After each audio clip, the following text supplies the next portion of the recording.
Hello guys, this अभिषेक पांडे। जैसे कि आप सब लोगों को पता है कि बोर्ड एग्जाम्स के जो रिजल्ट हैं वो आ चुके हैं। 10th और 12th सीबीएसई और जीएससीबी बोर्ड के दोनों मीडियम के। सबसे ज्यादा इंपॉर्टेंट ये है जो इस वीडियो में मैं आपको बताने वाला हूं, वो है कि इस समय आफ्टर रिजल्ट सबसे बड़े चैलेंजेस क्या होते हैं, स्पेशली 10th स्टैंडर्ड के बच्चों के लिए। अब 10th स्टैंडर्ड के जो स्टूडेंट्स हैं उनके पास बेसिकली 3-4 या 5 ऑप्शंस होते हैं। सबसे पहला ऑप्शन होता है कि बच्चा साइंस ले ले, दूसरा ऑप्शन होता है कॉमर्स ले ले, तीसरा है कि चाहे तो आर्ट्स ले सकता है या तो डिप्लोमा के कोर्सेज में जा सकता है। लेकिन सबसे खराब बात इसमें यह है कि अगर बच्चा किसी साइंस ऑर्गेनाइजेशन में जाता है या किसी साइंस इंस्टीट्यूट में जाता है तो साइंस के फायदे बताए जाते हैं। अगर बच्चा कॉमर्स इंस्टीट्यूट में गया या कॉमर्स ऑर्गेनाइजेशन में गया तो कॉमर्स के फायदे बताए जाएंगे। डिप्लोमा और आर्ट्स के तो कोई बहुत ज्यादा फायदे उतना बताता नहीं है, लेकिन मेरे हिसाब से डिप्लोमा के भी काफी अच्छे फायदे होते हैं। तो अब यहाँ पे सबसे बड़ा कंफ्यूजन ये है कि स्पेशली जब बच्चा साइंस लेता है, अगर बच्चा थोड़ा भी कहीं कैपेबल नहीं है या उसका इंटरेस्ट नहीं है तो सोशल प्रेशर की वजह से या पेरेंट्स की वजह से वो साइंस ले लेता है। अब इसमें सबसे बड़ा जो चैलेंज आता है वो सोशल चैलेंज है, दूसरा मेंटल चैलेंज है और तीसरा है इकोनॉमिकल, जो सबसे बड़ा है और सबसे इंपॉर्टेंट है इस समय। तो जनरली मेरा पेरेंट्स से सलाह होगा, आप चाहें तो इस बात को मान सकते हैं, नहीं भी मान सकते, कोई दिक्कत नहीं है। मेरा काम है आप तक बेसिक अवेयरनेस पहुंचाना कि आप प्लीज साइंस लेने से पहले आप थोड़ा सा बच्चे से बात कर लीजिए। उससे भी बड़ी बात कि उसकी एक अच्छे से काउंसलिंग करवा दीजिए किसी एक न्यूट्रल इंसान से, जिसका उसके 11th में साइंस या कॉमर्स लेने से कोई फायदा नहीं है। जैसे कि ऐसे बहुत सारे लोग हैं जो बिना किसी पक्ष के साइंस या कॉमर्स के अपना सजेशन देते रहते हैं। तो आप किसी एक न्यूट्रल पर्सन को ढूंढिए जो आपको बेटर सोल्यूशन दे सके। और इसमें भी मुझे लगता है कि 2-2.5 लाख या उससे ज्यादा फीस देने के से पहले कहीं ना कहीं आपकी काउंसलिंग और आपके बच्चे की काउंसलिंग, दोनों की काउंसलिंग होनी चाहिए। आप एक समय के बाद इतना सारा पैसा किसी ऑर्गेनाइजेशन को दे देते हैं जिसकी वजह से अगर 1 या 2 महीने बाद बच्चा रिफंड लेना चाहे या पढ़ाई ना करना चाहे तो कहीं ना कहीं आपके पैसे फंस जाते हैं। मे भी इस वीडियो देखने के बाद कुछ लोग मुझसे नाराज हो, लेकिन ज्यादा इंपॉर्टेंट ये है कि पेरेंट्स, अगर एक भी पेरेंट्स इस वीडियो को देख के अलर्ट या अवेयर हो जाते हैं तो कहीं ना कहीं मैं उस बच्चे का पूरा एक एकेडमिक ईयर या उसकी लाइफ कहीं ना कहीं बचाने में सफल रहता हूं। और यही मेरी कोशिश है। मैं ये बिल्कुल नहीं चाहता कि इस वीडियो को हजारों लोग देखें और हजारों लोग मानें। कोई एक पेरेंट भी अगर इस वीडियो को देखता है और अपने जीवन में अपने बच्चे के लिए अप्लाई करता है तो वो मेरे लिए सबसे इंपॉर्टेंट होगा। तो उसी से जो रिगार्डिंग है, हम एक नई कंपनी लॉन्च कर रहे हैं, Vindhya counselling services. Vindhya counselling services. अब ये जो काउंसलिंग सर्विसेज है ये फिलहाल 2 या 3 साल के लिए हमने हर पेरेंट, हर स्टूडेंट, हर टीचर के लिए फ्री ऑफ कॉस्ट कर दिया है, जो जनरली 4 से 5,000 कॉस्ट कहीं भी काउंसलिंग के लिए होता है। और ये नंबर ऑफ काउंसलिंग कितनी होगी ये हम आपको बाद में बताएंगे। लेकिन किसी भी पेरेंट को, किसी भी स्टूडेंट को, किसी भी टीचर को अगर किसी भी तरह की काउंसलिंग की जरूरत है, स्पेशली उनसे पढ़ाई से रिलेटेड, उनके एकेडमिक से रिलेटेड, तो प्लीज आप हमारे यहाँ विजिट करिए। Definitely I am not totally a neutral person जो 11th में साइंस एंड कॉमर्स लेने के लिए आपको फोर्स नहीं करूंगा, बिकॉज आप सब मुझे जानते हैं कि कहीं ना कहीं मैंने अपनी लाइफ में कुछ बाउंड्रीज क्रिएट की हैं जो 7th, 8th, 9th, 10th है। अगर आप मुझसे 11th के बारे में पूछने आएंगे या उसके बाद भी अगर कुछ इंफॉर्मेशन लेने आएंगे तो शायद मैं आपको न्यूट्रल सजेशन दे पाऊं, क्योंकि मेरा साइंस या कॉमर्स में बेनिफिट नहीं है। डेफिनेटली आप जो लेना चाहेंगे उसमें मैं आपको बेटर सजेशन दूंगा, लेकिन मैं अपने कुछ ओपिनियंस जो होगा वो डेफिनेटली दे सकता हूं कि भाई आपको ये चीज चाहिए या ये चीज चाहिए, आप इसमें डिसाइड कर लीजिए। अब पेरेंट्स प्लीज सोशल इमेज के चक्कर में ना रहिए कि आप किसी ब्रांडेड इंस्टीट्यूट में जा रहे हैं, नॉन ब्रांडेड। इंपॉर्टेंट ये है कि आपका जो बच्चा है ना वो बाद में सेल्फ इवैल्यूएशन ढंग से नहीं कर पाएगा और वो आपको ब्लेम करेगा। एक छोटी सी कहानी सुनाता हूं, मे भी शायद आपको अजीब लगे और थोड़ा वीडियो लंबा हो जाए। कुछ दिन पहले एक पेरेंट ने अपने बच्चे को बोला कि रैंडम इंस्टीट्यूट में चले जाओ। बच्चे ने बोला मुझे वहां नहीं जाना है। ये 11th का बच्चा है जो साइंस ले चुका है ऑलरेडी, क्योंकि स्कूल का नाम, बच्चे का नाम और इंस्टीट्यूट का नाम मैं नहीं बता सकता इस वीडियो में। हुआ क्या कि पेरेंट ने बोला कि मैं जहां चाहता हूं वहां पे चले जाओ, क्योंकि मेरे दोस्तों के बच्चे वहां जा रहे हैं।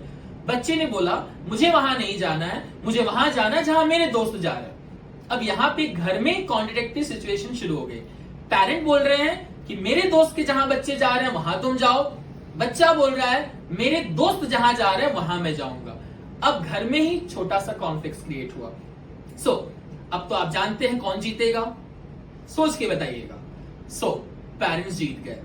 तो पेरेंट्स ने उस बच्चे को वहां भेज दिया जहां उनके दोस्त के बच्चे जाते थे। तो अब क्योंकि पेरेंट्स अपनी जीत की खुशी मना ही रहे थे और एक आध 2 महीने हुआ ही था, तब तक बच्चे ने एक सब्जेक्ट में फेल होके ये बता दिया कि आप विनर नहीं हैं। और ये सॉरी टू से दैट कि पता नहीं है कितना सर्कमस्टांसेस ऐसे क्रिएट हो रहे हैं सोसाइटी में। तो बच्चे ने एक सब्जेक्ट पे जैसे फेल हुआ बच्चा, उसने बोला पापा आप देखिए मैं आपको बोल रहा था ना इंस्टीट्यूट मेरे लिए अच्छा नहीं है, आपने जबरदस्ती मुझे भेजा और ऐसा रिजल्ट आ गया। ठीक है, तो अब पेरेंट्स को ये पहली बार लगा, इनफैक्ट अब आई डोंट नो कि व्हाट वाज द सर्कमस्टांसेस, लेकिन ये जरूर समझ में आ गया कि 11th में बच्चे की बात मान लेनी चाहिए थी। तो हुआ तो वही, बहुत सारे पैसे बर्बाद हो गए, पैसे फंस गए और बच्चे ने ये डिसाइड किया अब मैं वहां जाऊंगा जहां पे मेरे दोस्त जाते हैं। ठीक है, तो पेरेंट कभी कभी अपने दोस्तों के चक्कर में, क्योंकि उनके दोस्त के बच्चे कहीं जा रहे हैं, बच्चों पे वो डिसीजन थोप देते हैं। अब क्योंकि बच्चे ने प्यार से समझाने की कोशिश की कि पापा मेरी बात मान जाओ, और पापा नहीं माने, तो बस एक सब्जेक्ट में फेल और काम तमाम। अब सबको डिसीजन अपने वापस लेने पड़े। क्यों? क्योंकि बच्चे ने सीधा बोला पापा मैं आपको बोल रहा था ना ये इंस्टीट्यूट अच्छा नहीं है, और देखिए आपने मुझे फोर्स किया और इतना खराब रिजल्ट आया। और दूसरे 2 सब्जेक्ट में भी उसने एवरेज स्कोर किया अपने स्कूल में। तो सबसे इंपॉर्टेंट ये है कि इसमें इस पूरी कहानी में यही सीख मिलती है हमको कि 11th ऑनवर्ड्स बच्चे की मैक्सिमम बात मान लेनी चाहिए, लेकिन इस बात का जरूर ध्यान रखना चाहिए कि आप बच्चे के ट्रस्ट को गेन करें। क्योंकि यहाँ पे जैसे कॉन्फ्लिक्ट क्रिएट हुआ, पेरेंट ने बोला मेरे दोस्त के बच्चे जहां जाते हैं वहां जाओ, बच्चे ने बोला मेरे दोस्त जहां जाते हैं मैं वहां पे जाऊंगा। ये जो इनर कॉन्फ्लिक्ट है जो घर में हुआ था वो बिल्कुल नहीं होना चाहिए, बिकॉज कहीं ना कहीं आप दोनों में, पेरेंट में और बच्चे में कम्युनिकेशन की थोड़ी कमी है, जिसके वजह से ये डिसीजन बहुत हार्श किया। यू वोंट बिलीव दैट उस पेरेंट के 2 से 3 लाख रुपए का नुकसान हुआ सिर्फ एक छोटे से मिसकम्युनिकेशन की वजह से। वो मिसकम्युनिकेशन था एक दूसरे पे ट्रस्ट ना करना। सो प्लीज गाइस, पेरेंट और स्टूडेंट्स, मैं आप दोनों से रिक्वेस्ट करूंगा कि आप एक दूसरे पे अपने डिसीजंस को ना थोपें। प्लीज आप एक न्यूट्रल माहौल में अपने डिसीजंस को लें और साथ में ट्रस्ट फैक्टर को बना के डिसीजन लें, जिससे आने वाले दिनों में प्रॉब्लम ना हो। क्योंकि 11th 12th decision making career option होता है। इस समय के लूप फॉल्स आपको लाइफ टाइम फेस करने पड़ेंगे या उसके कॉन्ट्रडिक्शंस झेलने पड़ेंगे। So that is very important कि यही सब वजह को देख के मैंने सोचा कि पेरेंट्स और बच्चे के बीच में एक छोटा सा ब्रिज बनाया जाए, वो स्ट्रॉन्ग ब्रिज बनाया जाए कि आप दोनों के बीच में ट्रस्ट फैक्टर कंप्लीट हो और साथ में आप दोनों एक दूसरे को 11th ऑनवर्ड सपोर्ट करें, जिसकी वजह से किसी के फाइनेंशियल लॉसेस ना हो और उससे बड़ी बात समय का नुकसान ना हो। क्योंकि 2-3 महीने जो भी इस बच्चे का वेस्ट हुआ एक छोटे से कंफ्यूजन की वजह से, वो किसी बच्चे का वेस्ट ना हो, स्पेशली 11th जब वो साइंस में होता है। 2-2.5 महीने समय जाने के बाद ना ऐसे भी बच्चा कहीं ना कहीं परेशान होता है। ठीक है, और पेरेंट्स और स्टूडेंट आप प्लीज थोड़ा एक दूसरे को सपोर्ट करिए और इन्हीं सब कॉन्सिक्वेंसेस जो भी हो रहे हैं उसको दूर करने के लिए हम लेके आए हैं विंध्य काउंसलिंग सर्विसेज। और ये काउंसलिंग सर्विसेज स्टूडेंट्स के लिए फ्री है, टीचर्स के लिए फ्री है, पेरेंट्स के लिए फ्री है और ये स्कूल्स के लिए भी हम फ्री करने जा रहे हैं कि बड़ौदा में जितने भी स्कूल हैं और अगर इस टाइप के कोई भी सर्विसेज चाहते हैं तो हम ये सर्विसेज उनको फ्री देंगे उनके प्रीमाइसेस में। और उससे भी बड़ी बात, न्यू एजुकेशन पॉलिसी में काउंसलिंग इंपॉर्टेंट कर दी गई है कि कोई भी बच्चा अगर स्ट्रेस में है या कोई प्रॉब्लम में है या पढ़ाई से रिलेटेड कोई इशू है या फैमिली इशू है तो उसको काउंसलिंग सपोर्ट दिया जाए। अब क्योंकि स्कूल के टीचर ऑलरेडी पढ़ा रहे हैं तो वो एक न्यूट्रल इंसान नहीं होंगे उसको काउंसलिंग देने के लिए, इसलिए हम जैसे लोग या जो भी इस टाइप का काम कर रहे हैं उनके लिए ये ज्यादा इंपॉर्टेंट हो जाता है, क्योंकि क्यों न्यूट्रल इंसान ही बच्चे की काउंसलिंग कर सकता है। क्योंकि जो पढ़ा रहा है वो तो काउंसलिंग नहीं कर पाएगा ना, क्योंकि एकेडमिक्स और साइकोलॉजी दोनों अलग अलग होती है। पढ़ाने वाला टीचर कभी भी बच्चे की काउंसलिंग मैक्सिमम लेवल पे नहीं कर पाता, मोटिवेट कर सकता है, अवेयर नहीं कर सकता। सो प्लीज गाइज, आप मोटिवेशन ऑलरेडी बहुत जगह से ले ही रहे होंगे, रील्स देख के ले रहे होंगे, सोसाइटी से ले रहे होंगे, पेरेंट्स से ले रहे होंगे, रिलेटिव से ले रहे होंगे और अपने दोस्तों से भी ले रहे होंगे, लेकिन अवेयरनेस जो नॉलेज है वो शायद आपको ठीक से नहीं मिल रहा होगा, और that is the reason we are here for you. So ये जो कंपनी है विन द काउंसलिंग सर्विसेज, इसको हम ट्यूसडे से लॉन्च कर रहे हैं, 22 ऑफ मई, शायद वो डेट थोड़ा सा कंफ्यूजन होगा, मैं आपको जो है डिस्क्रिप्शन में लिख दूंगा। सो प्लीज बड़ौदा, आप बड़ौदा के लिए ये मतलब एक कहीं ना रिवोल्यूशनरी चेंज है, मुझे लगता है कि ये बहुत सारे बच्चों की मदद करेगा। सो dear students, dear parents and dear teachers, please visit our center for the counseling। और ये काउंसलिंग सिर्फ एक बार नहीं होगी, क्वार्टरली 3 बार, और कहीं ना कहीं हम इसको मैक्सिमम 10 से 12 बार पूरे एकेडमिक ईयर में हम इसकी काउंसलिंग करेंगे। पेरेंट्स की भी काउंसलिंग हो सकती है अगर आप चाहें तो।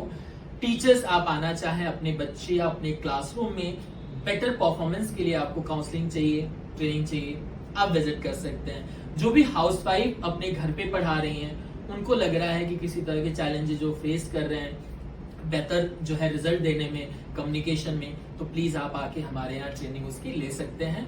और हमारे साथ 2-3 लोग और जुड़े हुए हैं जो इस ट्रेनिंग का, इस काउंसलिंग का हिस्सा बनेंगे, जो आपके बेटरमेंट के लिए काम करेंगे। वीडियो थोड़ा लंबा हो गया है, लेकिन प्लीज स्टोरी को ध्यान से समझिएगा।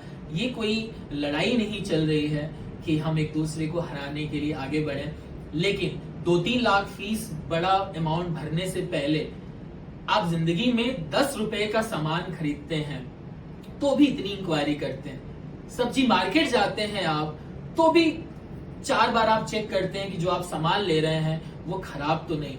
तो आप इतने बड़े डिसीजन के लिए बैनर, होर्डिंग, एडवर्टाइजमेंट देख के कैसे एडमिशन ले सकते हैं?